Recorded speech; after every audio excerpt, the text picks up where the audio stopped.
Super Smash Bros. This series has left a legacy on the world, and while it is of course by no means finished, I don't foresee that we'll get any news on a new game or anything related to the series for quite a while. So, I decided to make my own. Here we have the design for Smash Chronicles, the hypothetical Smash game designed by me. Let's start with the returning characters. That's right, we have a returning cast of 44 characters, only about half of the characters Ultimate had at the end. These characters are Mario, Donkey Kong, Link, Samus, Kirby, Fox, Pikachu, Luigi, Captain Falcon, Bowser, Zelda, Marth, Mewtwo, Lucario, Young Link, Ganondorf, Roy, Lucina as an Echo for Roy as an alternate costume of Chrom, Meta Knight, Pit and Dark Pit, with Dark Pit being decloned, Pokemon Trainer, Lucas, Sonic, King Dedede, Mega Man, all three Miis, Shulk, Ryu, Ken, Cloud, Bayonetta, Inkling, Ridley, Richter, King K. Rool, Wolf, Joker, Hero, Terry, Byleth, though female will be the default, Steve, Sephiroth, Kazuya, and finally Sora.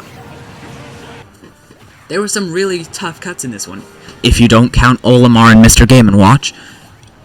I think the vast majority of characters in this game should be here. My philosophy when it came to cutting characters consisted of 3 questions. Do I like them? How fun are they? And finally, are they important enough to keep? Because if they aren't fun, like Olimar and Mr. Game & Watch, there isn't much of a reason to keep them. If they are no longer relevant, like Rob, nobody is going to know who they are, and if they aren't fun or relevant, and I hate them, this applies to Mr. Game & Watch and Olimar and only Mr. Game & Watch and Olimar, then there is absolutely no reason for their existence. So after cutting the roster basically in half, where is all of this development that would have gone to all these characters going to go instead? For one, the vast majority of returning characters will get fully reworked movesets, and there are 39 new characters in the base game, as well as 3 passes of DLC. Most characters would also come with a stage and several music tracks. Real quick, before I move on to the new characters, I want to quickly go over the Echo Fighters that will be added, because oh wow, I'm having Echo Fighters again.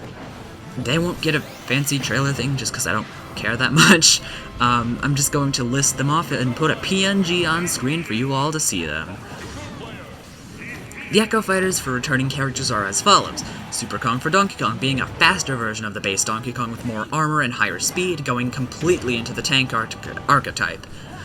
Dark Link for Link, who would be a pseudo-heavyweight with less focus on zoning and more focus on getting right up close and punching the opponent with a sword. SAX for Samus, which would once again be heavier and more rushdown-y than Samus.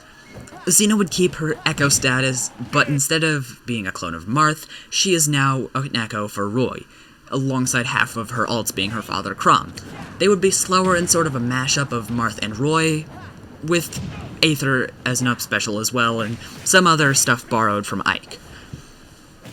Dark Pit would be further decloned, but he would still keep his Echo title just for the sake of numbers. Shadow would be an Echo of Sonic, but he would be smoother to play and be better at zone breaking and dealing more damage. Octolings would be a glorified alternate costume for Inkling because I had to have at least one of them. Yu Narukami from Persona would be a fitting Echo for Joker. He will keep Joker's Smash Ultimate moveset entirely, as I will be changing Joker's moveset, but I would replace Aha and Egaon with Agi and Agilao, as that's what the element that he uses. Wait, no it's not. Wait, no. Wait. I will be replacing Aha and Egaon with Zeo and Zeodyne, for those of us who can... How did I think it was Agi? What the heck? Joker would also have Crow from Persona 5 as an Echo. Crow would be another pseudo-heavyweight with more damage than Joker, but he would also be faster. To set him apart, he would also have a separate form where he just goes full-on rushdown speedster pseudo-heavy, with faster moves with less end lag and more damage. And finally, Dark Samus would also be completely decloned. With all the Echoes finished, I can now move on to the new characters. Count Bleck from Super Paper Mario joins the party. This big bad who tried to smash all the worlds together with his magic would be a Sonar Mage character, without any real special gimmick to him, being somewhat similar to Lucas the PK Lad. The evolution Pokemon Eevee joins our ranks next, and as you might expect it would have mechanics based on evolution. That's really it. They would be a good all-rounder character. Hop the rival from Pokemon Sword and Shield will be forcing me into a battle for the 17th time in 10 minutes. Holy jeez, Hop, shut up already, will you? He will be another Pokemon trainer, this time with Sobble, Raboot, and Rillaboom, also from Sword and Shield. Sir Fetch fetches a battle. Wow, that's such a great and original joke and so funny. This is a weird pick, huh? Well, to explain it, I wanted another Gen 8 Pokemon in here, and Sir Fetch, the bird with a sword and a shield, is, in my opinion, probably the best way to represent the generation called Sword and Shield, with only one character. Yes, the first ever indie character in Smash, the Knight from Hollow Knight descends onto the battlefield. This would be a fairly simple character on the surface, however they would still boast some fancy mechanics and some neat stuff they can do. Oh, what's this? It seems the knight wants to bring along a friend. Or a sibling, as it were. That's right, the Broken Vessel would be a good older sibling and accompany their sibling to the battlefield. They would be an echo of the knight and be fairly similar, but with some of the effects changed, which will be gone over in more detail in their video. Well, the last character was descending, this one is ascending. Zagreus clambers his way up from the underworld to join the battle. This would be a big change of pace, as he is much more complicated from the get-go, and would really only get more complicated from there. He would be a fairly good rushdown character, and he would be alright with zoning. Alright, switching back to some first-party characters, Ghirahim from Skyward Sword extends his weird tongue over the battlefield, joining the battle. He would do his best to stay at mid-range, but would also be fairly competent at close range, using his swords in tandem with his magic to control the stage. Keeping the Zelda train rolling, we have Wolf Link and Midna from Twilight Princess. This would be a duo character. I guess you could say that they're replacing the Ice Climbers, but like Ghirahim, being best at mid-range, good at closing the gap with several magic attacks, as well as several melee wolf attacks. Alright, so I know I have one more Zelda character, because I know so many people wanted new Zelda characters, and I wanted to deliver. This is the final Zelda character for a while, but I have Skull Kid from Majora's Mask. This time a Zoner Footsies type character using the dark magic of Majora's Mask in tandem with his weird flesh whips to keep opponents away. Finally breaking free of Zelda, we have a really weird pick with Yamamura from Mario Maker. He would be another mid-range character, working alongside The Hand, Undo Dog, Mary O, and several other notable characters from the Mario Maker series. He would be a sort of summoner character, not really attacking much himself, acting like Olimar, but, you know, well designed.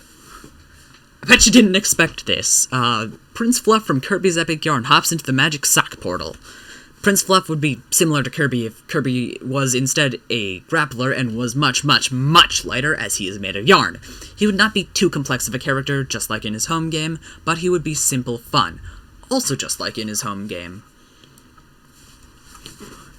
Another Kirby character from the Wii era of Kirby, also known as the best era of Kirby, we have Magolor from Kirby's Return to Dreamland, aka one of the best Kirby games. He would be a mage zoner character that crosses more into Footsie's gameplay as well, leaning hard into stage control. Oh dear. Up next, I have a character that is not going to go over well. I can already tell most people are not going to like this one. Here I have 3 Fire Emblem characters in one. 3 times. So that's 9 Fire Emblem characters in total. I am so sorry, but at the same time I'm not. Shut up about Fire Emblem, no one cares.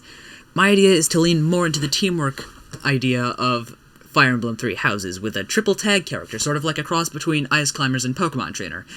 The main fighter here is the Black Eagles house, for the sole reason that I love the Black Eagles house. The leader will be Edelgard with 3 other fighters that can be swapped between for secondary attacks, similar to Ice Climbers. The 3 fighters are Bernadetta, Petra, and Dorothea.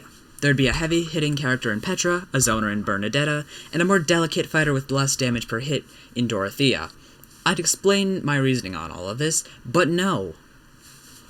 One of these Echo fighters is the Blue Lions, with the leader being Dimitri, and the fighters being Felix, Mercedes, and Ashe.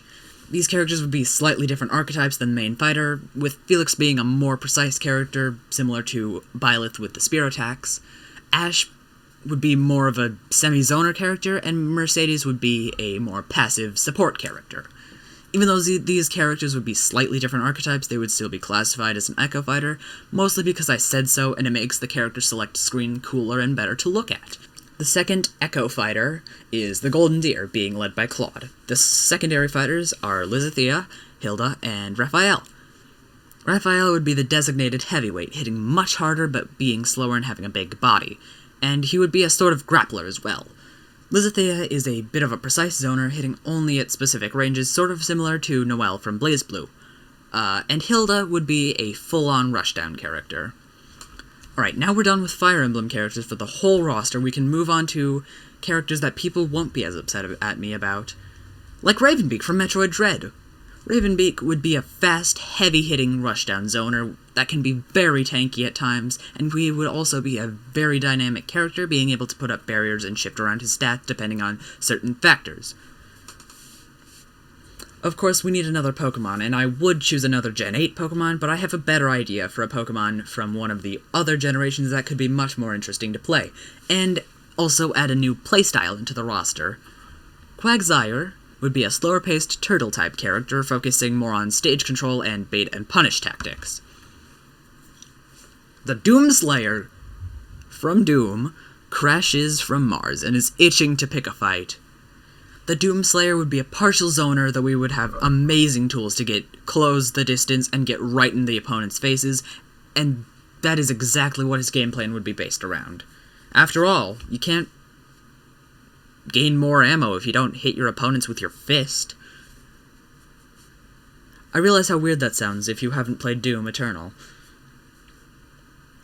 Ori from Ori and the Blind Forest blinds the opponents. I'm back to some more indie characters, starting with Ori, a dynamic semi-sword fighter best at around mid-range, though he would very much struggle up close, having some poor frame data and such. Another indie character, Aurora from Child of Light, is lighting up the competition. Child of Light is easily one of my favorite games, definitely top 5 at least, and you should definitely play it. It's like $10 for the Ultimate Edition on the Switch. It's amazing, and go play it. Aurora would be a precision sword fighter with some heavy hits and good zoning options, though she would not be based around zoning. It would be more of a footnote in her kit. Well, let's see how many of you know this game. Zaelin the Party from The Last Story, an action RPG developed by AQ Interactive and Mistwalker and released on the Wii, published by Xseed Games in North America and Nintendo everywhere else. Zael would be a dynamic sword fighter, being able to change his stats and such, similar to Shulk in Ultimate. And he would also have his party members act as backup, similar to the new Fire Emblem characters in this game, mostly casting spells or using heavier attacks alongside him. Now we have the most popular Sonic villain ever, arguably the best villain in Sonic, no, games in their entirety. I have chosen Chaos from Sonic Adventure 2. What?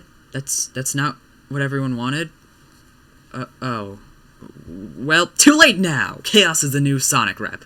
In all seriousness, I just think that this can be more exciting, more creative, and most of all, more fun for movement potential, and we can't just have the big characters, it's good to also have the weird and random picks. That's why I chose Chaos. Chaos would be a dynamic aura-based fighter similar to Lucario, but with different forms and different moves, different stats, all that, depending on his damage, instead of just dealing more damage and knockback like Lucario does. It would be great at pressuring and trapping as well, and be best at mid to long range. So after that bombshell of a choice, let's get back into characters that people actually like. First up, Vivian from Paper Mario: The Thousand Year Door. That's right, the ghost girl herself. She would have some fire-based attacks and be great at trapping with a bait and punish-based playstyle. Oh, this might also ruffle some feathers. Makoto Nijima from Persona 5 is coming to stomp anyone who comes to fight against her like a bug.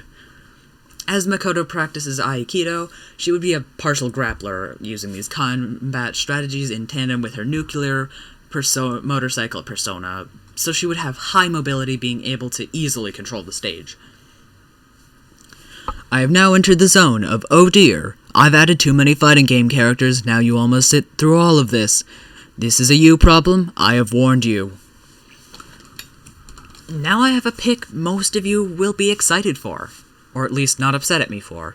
Chun-Li from Street Fighter is joining the fight alongside Ryu and Ken. She would play semi-similarly to both of them, but she would also be faster and be more focused on rushdown-centric combos, using her movement abilities to get in close.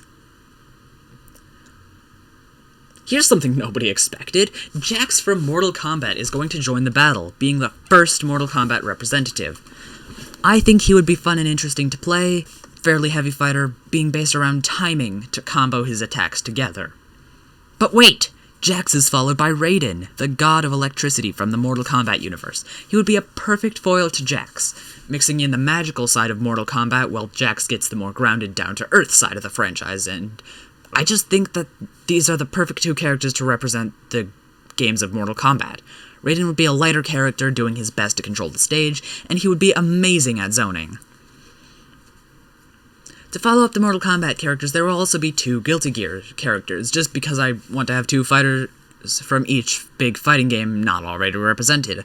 So when it comes to Guilty Gear, no matter how much I wanted to include Dizzy or Baiken, or I couldn't just have... I just couldn't pass up having the more important characters to Guilty Gear's plot, as well as having multiple different playstyles to spice it up a bit. First up, I have Soul Bad Guy, one of the main protagonists of the Guilty Gear series, which would be a simpler sword character, focusing on rushing down his opponents, getting right in their face, and burning off all their skin with his fire sword. He would be the more standard character of the two, with the more complex mechanics being saved for this series' other character. The other character, of course, being Ramlethal Valentine. Ramlethal has two floating sword friends, and as such, would of course be a puppet character. She would be best at long range, using her swords as projectiles to control the stage. So that's the Guilty Gear characters? What's the next featured game? Follow-up question. Would you get mad if I told you it was BlazBlue? So in the Guilty Gear section, I chose the protagonist as the first character, the second one being a character that's just very important to the story of Guilty Gear. But this one, I will be doing anything but that. In this one, I only chose characters that would have fun gameplay mechanics and interesting playstyles. Also because the two main characters of BlazBlue are just literally the same thing as the two main characters of Guilty Gear. First up, we have Tau Kaka. Tau Kaka is the guardian of the Kaka village, and as such would be a fairly tanky character, though she would also be pretty lightweight, having a big focus on multi-hits and combos, and though she wouldn't do that much damage per hit. Following up, I have Arakune, who is a hit-and-run character that would focus most on his special moves to get his opponents cursed, which would help him do much more damage and more easily perform combos. However, he would be very much of a glass cannon, being very lightweight and easy to combo. There's the BlazBlue characters, the Guilty Gear characters, the Mortal Kombat and Street Fighter characters, but there seems to be some fighting games missing if I want to include the most amount of fighting games as characters. What could that be? Mortal Kombat is the best-selling fighting games, but I've already got that. Smash is off the table for a reason that should be obvious. Is it Tekken? No, Tekken comes later with some very clear character bias. Of course, I already have the Street Fighter character. Soul Calibur? No, that'll also come later. But what else? Virtua Fighter? No. For several reasons that include, but are not limited to, Virtua Fighter being a very bland fighting game, mostly just basic punches and kicks, and in my opinion, not really enough when put against all these more complex and interesting characters. It's alright, Virtua Fighter. I feel for you. I know how forgotten you are. Maybe if you were a good game, people would play you. No, coming up from the sea of fighting games, we have Skullgirls, the indie team fighter. I love this game franchise so much. Each of the characters are so unique and interesting, so it was really hard for me to choose which characters I wanted. But I finally ended up with Cerebella and Philia, two of the many Skullgirls fighters that use their hair as a weapon. Philia has a hair demon, and Cerebella technically doesn't really use her hair, she just has a hat that has big arms on it. That sentence probably made no sense to anyone, but especially those unfamiliar with Skullgirls lore, which is fair. The Skullgirls story is like Guilty Gear or BlazBlue lore, but on speed.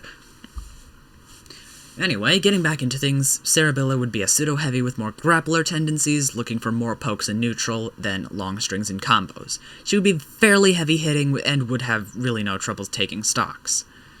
Philia, on the other hand, would be a much faster character, focused on movement to get close to the opponent and stay there, rushing them down with long and complex combo strings. Alright, only 1.5 fighting game characters left to go. Next we have our Soul Calibur rep, and what better to have in a crossover fighting game centered about worlds smashing together than Zasalamel from Soul Calibur.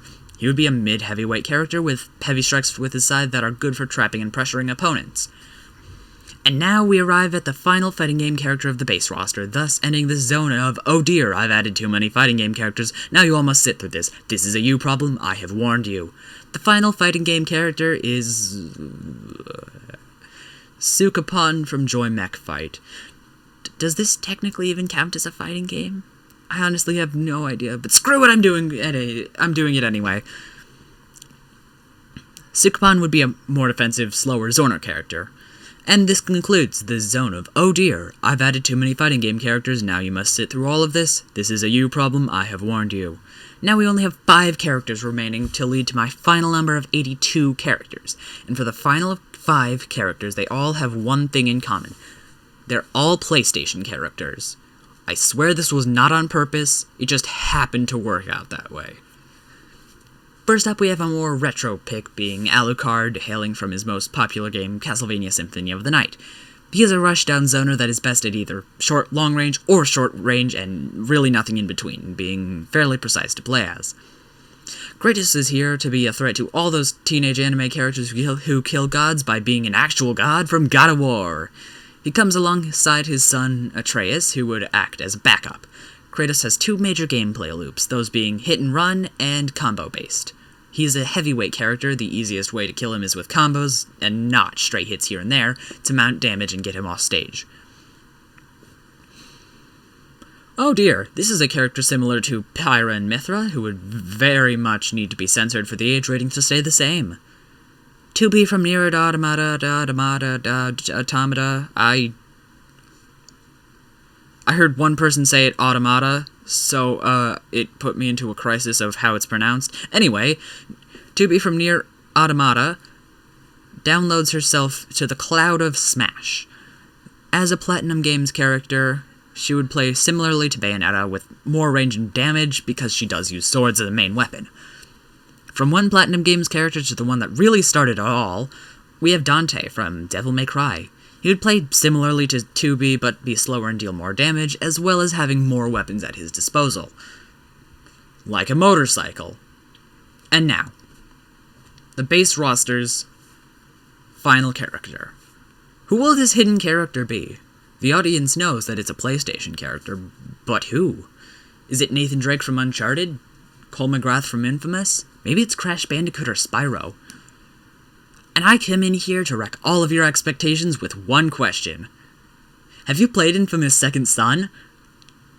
Alright, I know how disappointing this may be to some of you, but I also know that about 17% of you will be ecstatic about Delsin being introduced into the game, and I know how it feels to want someone who isn't at all likely, have you seen the rest of my roster? This is purely here for fans, and as I said a bit earlier, I cannot stress this enough. You can't just have the biggest characters from the biggest games that everyone wants. You have to have weird picks from weird games. That's why I included Sukapon, Zale, all those random choices most people wouldn't necessarily want. And of course, that's why I've included Delsin Rowe from Infamous. Plus, people will also talk about the characters that are not in this game. So this would be a good way to get free advertisement from people whining about Waluigi, or Crash Bandicoot, or Geno not being in the game. Also, I just think he'd be fun. Either way, Delsin would be a pseudo-heavy with hard-hitting strikes while still being an all-rounder and being able to switch between his 3 different powers from the game. Before you say it, no, I'm not including Concrete in his power set. It is absolute garbage and no one likes it. Now that all of that is done and over with, that's the roster.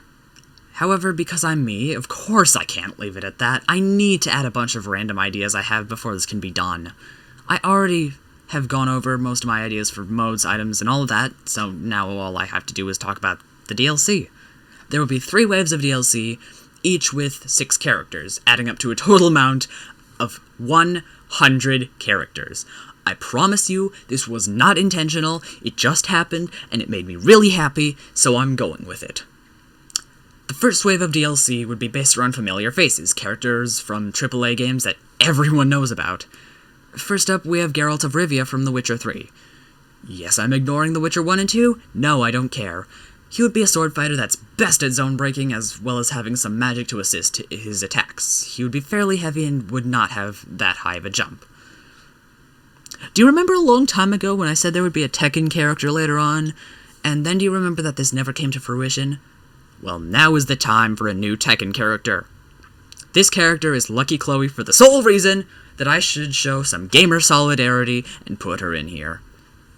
She would be based around combos and would not have too many special magic things, though as she's a Tekken character, she would have the 8 tilt attack layout, just like Kazuya has. Halfway through DLC Wave 1, we have someone I never thought I would be putting into Smash, Lara Croft. She would be a full-on zoner and would not do well in close range. She would also be a glass cannon, easily having her stocks taken if she's not careful. Up next, we have a very strange choice. The Chosen Undead from Dark Souls is lighting the campfire to Smash. Okay, I am fully aware of how bad that was. No, I don't care. The script is 12 pages already. I can't think well enough to have good transitions into characters.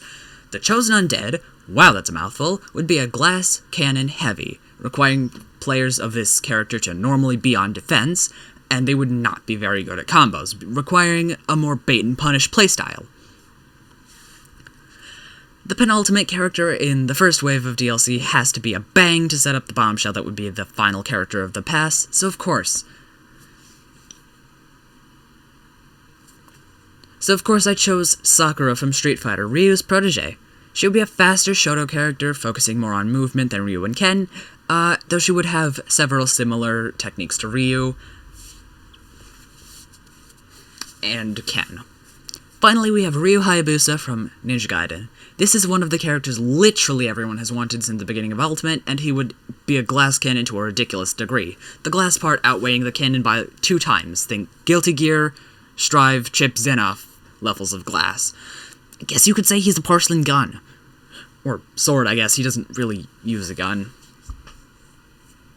This wave's theme is renowned rapscallions, also known as famous villains from games. I tried to have a lot more variety in the villain archetypes in this pass, as a lot of villains we have in Smash right now are just heavies, or some variation of that archetype, so I tried to have a more varied selection of villains. First up, we have Demise, the big bad of Skyward Sword. Demise is one of only 3 incarnations of Ganondorf that has used a sword, so I'm including him for all of the people whining about how Ganondorf should have a sword, because I'm not including a sword from an unreleased tech demo from the GameCube in Ganondorf's moveset. I will completely be removing any and all swords from his moveset. Demise is an agile sword fighter with moderate to severe zoning capabilities with his lightning bolts. So moving on from that, which probably upset some people, here's another first-party villain. Chandelure from Pokepark 2 and Pokken is going to light up the competition. Chandelure would be a lightweight fighter as it is a ghost, and have stance-changing mechanics similar to Pokken, and they would try their best to get in their opponent's face, shutting down any zoning capabilities. Following, the Hollow Knight from Hollow Knight begrudgingly follows their siblings into battle because somebody needs to take care of them. They would have a large frame but would not really be a heavyweight. They would be midweight at most, and would use sword-based and magic attacks, playing best at low to mid-range. And now, we have a character who will be dragging all her opponents across the stage. That was not funny, and I apologize heavily. Either way, Cynthia from Pokemon is bringing her infamous Pokemon Garchomp as well as the other ones that nobody cares about. She would be a tag team character with Garchomp as a heavyweight, Lucario as a midweight, with focus on his aura mechanic and zoning capabilities, and Roserade as a sort of more passive support character. Following this up, I have some more fighting game characters. I chose two of the bigger villains represented in the Street Fighter series, starting out with Poison, originating from Final Fight. She would be similar to Ken, close to a faster version of Ryu with more different and special abilities. She would definitely be classified as a Shoto, but she would be mostly air-based. Rolling up to the party just a little bit late, Vega follows Poison in his search for perfection. Just so you know, he did find perfection with Poison because Poison is amazing, he knows that trans people are valid and awesome and perfect, and anyway, Vega is a rushdown character with stance-changing mechanics with his claw and mask. And there's everything for the second pass of DLC. Only one left, and this would be the biggest migration of indie characters that Smash has ever seen. Titled Important Independent Ideas, I am opening the pass with Rayman from the Rayman series. He would be a very strange character, focused on playing low to mid-range, and he would easily get defeated if he lost control of the stage. Up next, I bring you Shovel Knight. This is a fairly simple character to counterbalance the hot mess of Rayman's character. He's a straightforward sword fighter with only a few strange things about him, a couple projectiles and movement options. Now that we have the big highly requested characters literally everybody wants, we can now move on to other characters that are less popular but still fun, like this next character. Lily from Ender Lilies is going to make her enemies perish with her spirits high and her sword raised. She would be a sort of puppet character where the spirits she absorbs in her home game attack for her, and she would be a mostly all-rounder character. The next character is so keen on breaking rules, one might even call them blasphemous. That's right, the penitent one from Blasphemous is coming along for the ride. This would be another sword character without really any fancy special stuff to him. And closing off the final pass of DLC, we have the Reaper from Death's Door. This would be a fairly small sword fighter character, and as such would be a glass cannon character. Just realizing that half the characters of DLC Pass 3 are sword fighters. Whoops. And that's it for the roster. With that, I have covered everything that I wanted to in this video. Each and every character will be getting their own video complete with movesets, aesthetics, stages, classic routes, etc. I will alternate between a returning character and a new character, and they will be interspersed with other videos of mine. These will each be able to be found in the playlist that this will be in, known as this new series, The Drawing Board. This will be known as Season 1, just because this will be a long series, since each character will be getting their own video. I'm not sure if this will be the norm for the Drawing Board series, having it split into seasons, but just know that there will be more to it than just this series. Also, screw it, let's set a goal for community involvement. If you want to be able to vote on a 4th pass of DLC, I'm going to set a like goal for this video. If this video hits 74 likes, lofty I know, but 74 is the funny number, I will set up a poll for who the 6 extra characters in the 4th DLC pass will be. So as I close out this ridiculously long video, I would like to politely request that you subscribe. I spent far too long on this video, it's taken several months since I first began this project, and now it is finally out. And I'm pretty proud of how it came out. I bid you farewell, have a good day, or night, or afternoon, or whatever. Until next time, have a nice life, farewell. Awesome.